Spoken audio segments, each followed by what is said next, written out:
there, my very good friends. On today's wrestling news, WWE releases 5 NXT wrestlers. I'm going to tell you the real reason they released one of those NXT wrestlers. Is Crown Jewel 2022 in trouble? WWE is monitoring the situation in Saudi Arabia. And a major thing was scrapped from this week's episode of Monday Night Raw. I'm Adam Milborn. I'm actually quite glad it was scrapped. Yeah, me when too. you hear the story. This is the news. All right, we're going to kick things off by talking about the NXT releases. We kind of knew these were coming because we spoke yesterday's video, mentioned the Brian Alvarez tweet about NXT cuts, and they materialized a few hours later, really. PW Insider's Mike Johnson, the first person to reveal that these names are now gone from WWE's developmental system. Bodhi Hayward, Sloane Jacobs, Erica Yan, Damaris Griffin, and Ru Feng. They're gone. They've been released by WWE. You will cover the reason behind one of them in a minute. But Hayward is the biggest name, obviously. He was a regular as part of the Chase University faction on television, known for his exuberance and enthusiasm in the backstage segments. And, he'd worked something like 20-odd matches. He actually signed with WWE in August last year. He wrestled his first match ever this January, so he was coming in with no experience, obviously. I thought he was a fun presence on TV. I like Chase U, I like him and Thea Hale, they've just jumped into this and they gave 100 million %. And Andre Chase just randomly swearing and stuff is always fun. But there you go, he's amongst this group. The rest of them, not as regular on TV, primarily on NXT Level Up. Sloane Jacobs was in the breakout tournament earlier this year. She's just 19 years old. And then Yan, Griffin, and Feng, similar boat, mostly used on NXT Level Up. Actually, Yan was primarily on 205 Live. Remember that show? Oh yeah. Before it went the way of the dodo. We always approach these with the same way. It sucks when people lose their job. It absolutely sucks. So best wishes to these folk and whatever they do next, if they stay in wrestling. I know Bodhi has tweeted a video and hashtag 30 days suggesting the non-compete clause and all of that. It does suck. Situations are different.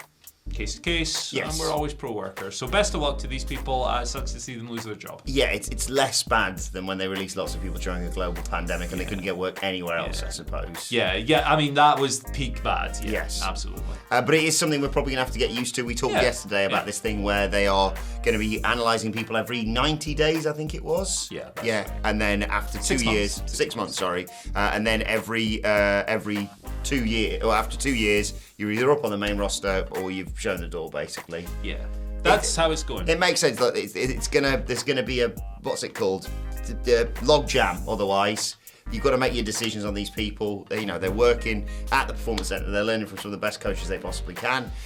It's unfortunate, but it's the way things go. Yeah. But a little word on Bodhi Hayward. I said I'd give you the real reason why one of those people was released. As you said, Bodhi Hayward's the most, or the biggest name out of those NXT stars that were released. And according to Brian Alvarez on Wrestling Observer Live, Hayward was a, quote, handful in WWE, which may have contributed to him being let go, especially in the midst of seemingly the bones of a storyline with Duke Bloody Hudson coming in and presumably taking his spot within Chase U. I love the Chase U stuff, and I was literally talking on the NXT preview yesterday, which went out probably about 10 minutes after this news broke from Mike Johnson, about how I was intrigued to see where the storyline went. But yes, if you're wondering why Bodhi Hayward is gone from WWE, he's a handful to work with, according to a report from Brian Alvarez. No more specifics on that. As you mentioned, he posted about being hurt and embarrassed in an emotional video addressing his release. But like you say, I loved how he threw himself and Thea Hale threw themselves into the Chase U stuff, and Andre Chase just rules in my world. So, but best of luck to Bodhi Hayward, even if you are a handful, according to this report.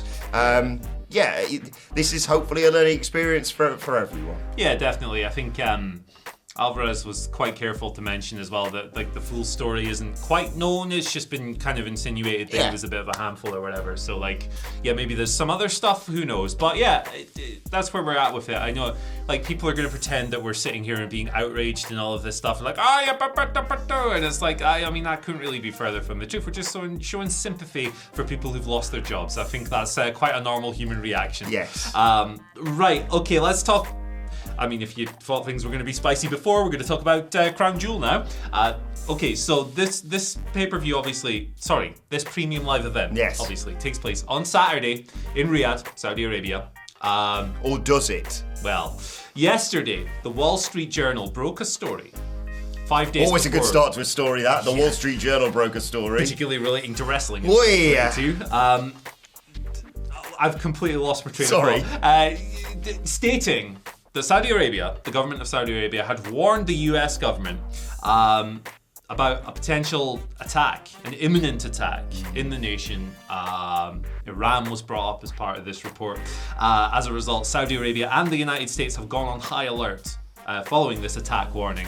This is obviously in vicinity of the WWE pay-per-view, which is why we're talking about it here. Dave Meltzer followed up quickly, saying that the best term regarding Saudi Arabia would be monitoring the situation. All plans are for the show at this moment, but you can't control the real world. So WWE paying attention to the situation, understandably. PW Insider's Mike Johnson then reported similarly, stating that WWE sources have indicated that Crown Jewel is still on the schedule. It is still to go ahead with the promotion implementing, and I quote, security protocols and emergency contingencies should any problems arise. WWE is hopeful that everything will be fine, but again, you cannot control the real world. Now, obviously, you hope that nothing comes of these warnings and that there's no attacks and that no human lives are jeopardized and all of that stuff. There you go. That's the situation. That's the story. Do with it what you will. Yeah, it was surreal yesterday on Twitter, because on the one hand I was watching people posting images of the stage and saying, oh, it looked quite similar to how it's looked in recent years at Crown Jewel.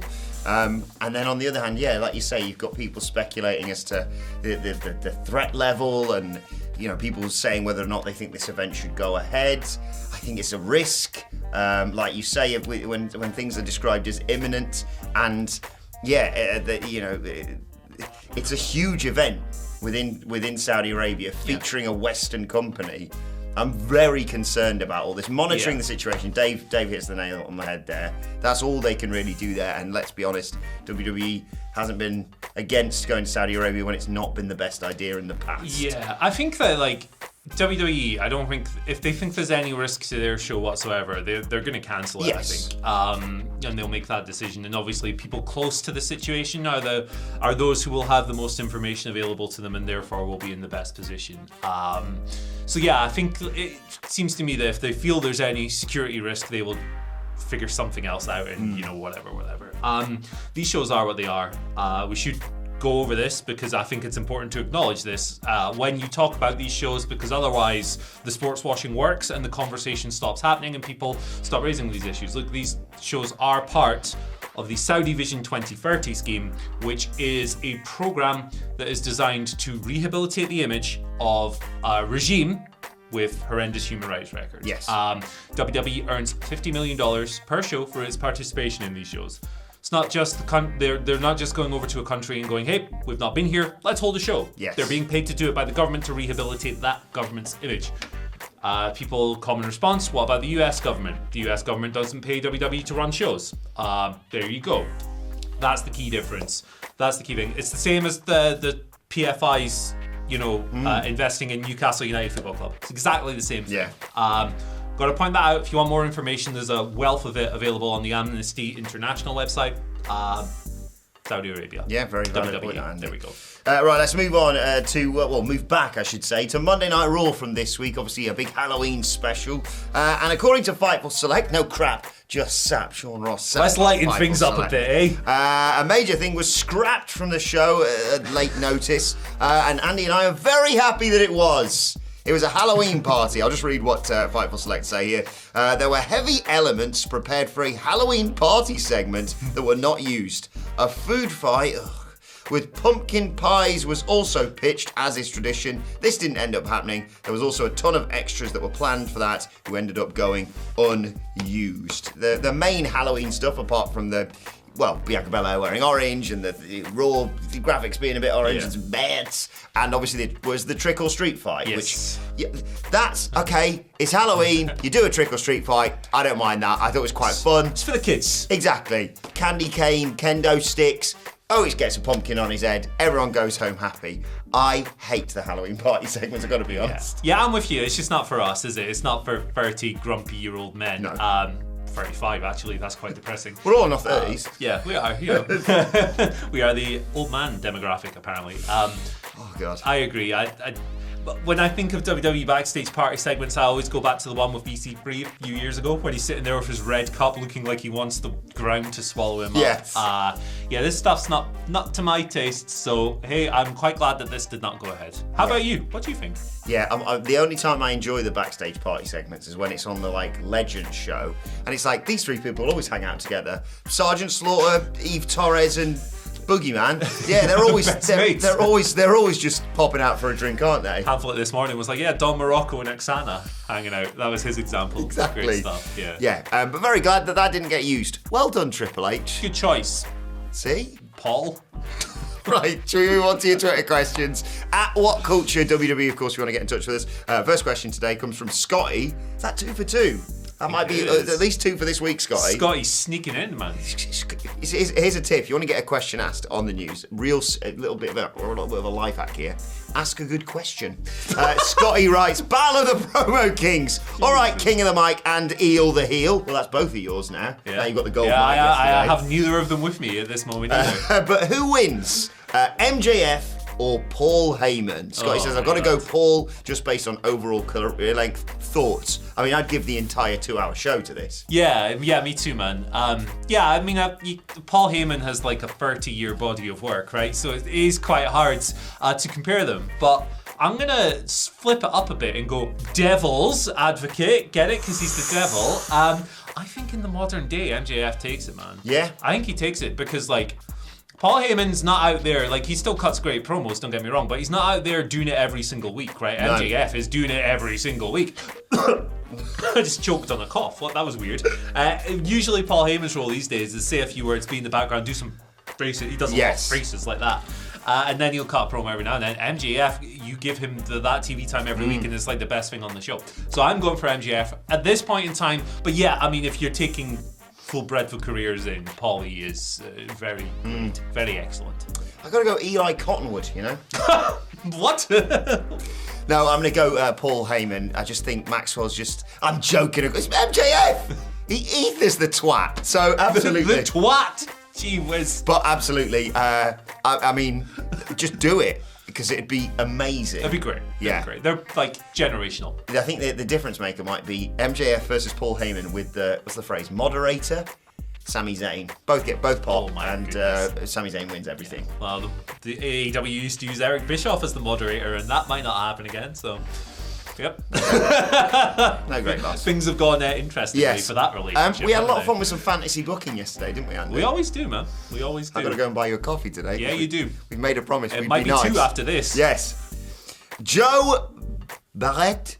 It's Barrett, but it's good. Joe Barrett. Joe Barrett. I don't know if he's from France. That's not a bad French accent. Bonjour. Better than your usual standard. Yeah. Which is appalling. Because I've watched so much Maurice. If I fantasy book this year's WrestleMania, I go with the Tribal Chief taking on all challengers on night 1 and night 2, says Joe. Rock on night 1 as the head of the table, picks up the win. Then on night 2, a battered Roman defeats Cody. Sami Zayn then cashes in the Money in the Bank. He wins it earlier on in the night. Oh, wow. Thoughts? Yeah, I quite like it, man. I do quite like that. It ticks a lot of boxes, right? It ticks the Rock box, ticks the Cody box, and it ticks the Sami Zayn with the Money in the Bank briefcase box. I will say that I would do things a little bit different. I like your idea, but I would do things slightly differently. I like the idea of Sami Zayn being a git with the briefcase for several weeks or months or whatever. I think for me, one of the big things with him holding that briefcase would be him going, oh, look at this, and doing all the great Sami stuff that we love. And also, I want Cody to go over. Yes. So I think you completely destroy his aura if he loses it after Roman's already fought on the first night. Yeah. So I think that I like the configuration of doing the Rock on night 1 because you know the Rock's not going to win. It's a special attraction match. He's not going to win the world title unless Triple H loses his marbles. And then Cody on night 2. Agreed. I would have Cody win. Yeah. Fireworks, ticker tape, great stuff. Sammy's won the briefcase. Imagine Sammy being a dick teasing Cody for like a few months. And Roman, I think you got the bones of a good story here. I mean, it would help if Sami Zayn had won the Money in the Bank briefcase, like I campaign he should every bloody year. And this year they went, Austin Theory, any idea how he's going to use it? Cash in on NXT? Oh, cool, worst idea ever. 24/7 title? Yeah, exactly. So if only they'd just given the briefcase to Sami, because it's Sami Zayn, you can figure a storyline of him winning a world championship out within a year, for Christ's sake. Anyway, what are we talking about? Yes, so night one, I wouldn't even have the title on the line. I'd just have Roman versus Special Rock. attraction. Yeah. Who's there? Who's the tribal chief, basically? Boom. Yeah, this is even better. Night two, Cody. Cody wins everything, like you say, blah, blah, blah. And then not only have you got the intrigue, like you say, of twat Sammy being like, "Ooh, I'm coming for you," you've got Roman going, "Sammy, give me the briefcase. Give it to me. Come on, bro. Come on." And him going, "I don't think I should." And then you have the split from the That's even better. Sami Zayn wins the world title. But yeah, thanks for introducing the idea anyway, Joe. Sorry to just sort of go, yeah, you're close, but you're not good enough. Final question today comes from Stephen Gurney. You are just shooting on people these days, man. I don't like it. I don't like it. Come back, and I've just decided. No, man. I should have put this on. You got to be nice to the people, man. You don't have to be nice to people on the internet. You should. How did I turn I'm out going to to be be... paying $8 soon. I'm going to get myself a blue tick. How did I turn out to be the nice guy on WhatCulture News? This is not something I saw happen. Right, well, he's about to go all horribly wrong, especially if Michael Sidgwick's in the office, because you and I are going to talk Geordie, Lake. Oh, Stephen Gurney gave us a final question of the day, Lake. He says, "Oh, in your best Geordie accent, his words, not mine. Who has the best and the worst fake accents in Wrestling League?" Oh, well, I don't know as far as the best one goes, because most of them absolutely suck. I'm going to go Pac, because I love it. It's fake, you know. He's actually from Essex. I tell you what, my favourite Someone's coming in. Nicholas Nicholas Theory's editing it. He's come through for a peace pudding from Barry Waxer. I like the interruptions thing on the news now. We had one yesterday. It's the new gimmick, man. Well, as far as the best ones go, I think I'm going to have to say Santino Marella. Yes. Because he spoke really well in his Italian accent. But as far as the worst one goes, I don't think you can get much worse than Queen Zelina, mate. Yeah. When she was speaking in him, she sounded like Andy Bernard. William Doolittle at your service, a.k.a. Will do. Sounds like Andy Bernard. Yeah. Sorry, Zelina. Don't do that again. I'd say any American attempting a British It's accent. the best thing We got it on ever. NXT last It's night so with Bron good. Breakker. Hello, I'm in Pretty Deadly now. But Yes, I'm going to go with Queen Zelina or... probably because it's aged like milk, Andy. Kofi Kingston being Jamaican. yeah, they flipped that around as well. Triple H was a dick with that as well, wasn't he? He was like, "Oh, I can just say what I like. I'll just throw you under the bus." Yeah, man. It's just accents are tricky, and most people shouldn't do them. So what's the thing where it's like, "Oh, I see Garfield," when he's like, "Wonder who that sign's about." Fat ginger catty and lasagna. Garfield was an asshole, if we're Yeah. being honest. Yes, but you know who's the opposite of an asshole, Andy Murray? That I'm finally person. My name's Jeff. Jeff. Raidmaker? Radamaker. Radamaker, I'm going with, 'cause that's yeah. a sick surname. I like Because we're creating a bit of a habit here. This is 2 for 2 this Two week. for two. Two gifts. Send us gifts and become No, part of the don't, finally. don't. Because when were we talking about this? I think the date's on this tweet from Jeff, actually. Maybe last week. 5 days ago, I He believe it literally was. tweeted us within like hours of the video going up. Did You were talking about a special treat, weren't you? I was the Charleston Chew, man. My favourite American treat. Like, I never heard of it, I've got to be honest. honestly, man, you give me a Charleston Chew, I love you. Well, Look what we got. prepare to fall in love, Look Andy what we Murray. got. Because we got Charleston Chews out the goddamn ass. Charleston Chew. Hey, oh, don't break the camera again. It's really... Also, Cedric pointed this out to me yesterday. Try frozen. I've never tried it frozen. You know what might be quite nice is if you freeze that, right? Then you chop it up and put it on top of some ice cream. Oh. I might do that. But yes, thank you, Jeff. This is really awesome. Jeff, lest we forget, sent us the Miracle Whip as well. Which we're going to scoop that in once we're finished here. But yeah, thank you, Jeff. This is really awesome. Yes. I love the Charleston Chew. So Send us more gifts. Yeah, the website, the address on the website. I You love don't going have to America, man, because they got so many weird sweets and candies. I remember when we were crisps there and for Mania, they it eventually came over here. It wasn't as good. They just said, "Oh, do you want what Coke do you want? Do you want Coke, normal Coca-Cola, Coca-Cola Cherry? There's space-flavored Coke. Excuse me. Yeah, would you like a desert onion rose flavor? It's wild. They're crisp. Michael Hamflet, food connoisseur that he is, discovered like chocolate, like maybe like Reese's Pieces, I think it was, with crisps inside. Wow. He almost rang his wife to say he wasn't coming home, basically. There's so many things, man. There's so many treats. Like, but I'm quite basic with it. You know what I like most when I'm in the US? What's that? I like just the basic ass Cheetos, the crunchy Cheetos. Yeah. Because you can get crunchy Cheetos in the UK, but they're imported from somewhere in Europe and they suck. Ugh. You got to go for the OG American. We didn't Brexit for that, did we? Bloody Brexit. Oh God, it's another thing they robbed from us. Bloody Brexit. Also, the American ones, like if you buy them in a US candy store in the UK, they cost like $10. Oh, yeah, piss off with all so that. Every time I go to the US and my parents are there right now, I go, hey, Cheeto me, daddy. I literally say that because he's my dad. So. Do you know what I'd like to try? And I'm not suggesting people have to send this whatsoever. I really thought when we were in Texas for WrestleMania, I could try Steve Austin's beer. We weren't selling it. Weren't selling it anywhere. And you're like, why have you not got this at You should WrestleMania? have it in every store, you losers. I love it. Yeah, I love it when podcasts and shows just turn into fast food discussion. Like so many, we're all bonded by our love of trash. Yeah. That's why we rule. And then when we come over to America next for a big show or whatever, we'll bring you the best thing that we've got, tea, which definitely comes from England. I'll bring you some Iron Brew. I don't like Iron Brew. See, Marseille was swigging some of that the other day. Was he? Ooh, Yeah. stylish. You get it. Oh, there's some Iron Brew today. Nope. What's it made from? Glaswegian piss. Glaswegian gods. Hey, speaking of Glasgow, worst Champions League campaign ever. -20. That's a shame. Rangers really are like, you know the Queens of the Stone Age song first, they give it, then Yeah. they take it, but they're the opposite, right? Because they took it away from me at the weekend, which Oh, I yeah. won't be talking about, but then they give it back last night. Great. Anyway, What we wrestling we talk about, don't we? football rules. Big win for the Spirates last Money night. dandy. Thanks, Gateshead. We're gonna watch the reverse of that later. That's in my the season. team, man. Northeast top dogs. 2-1, baby. Yeah, I live in Gateshead. So do you. So we're in Gateshead Bollocks. right now. They're gonna come for me. Why have we made this The video? Gateshead Mafia's gonna leave a horse's head on my goddamn pillow. The Gateshead Mafia. We've had a few run-ins with them. Yeah, recently, they- haven't we? Don't go. My name's Sean. I couldn't bother you for a glass of water, could I? All right, mate. Do you want to come in this bush? Right, good. Nicholas is gonna come back Wrap in. it up. Let us know your thoughts in the comment section. Like, share, subscribe to WhatCulture This is Wrestling. why people tune in, man. Indeed, wherever you get your podcasts from. Daily Wrestling Podcast, we're reviewing NXT, we're previewing AEW Dynamite. Come for the news, stay for the dudes. And the accents. Yep. Come for the dudes. Come for the news, stay for the dudes, leave because the accents.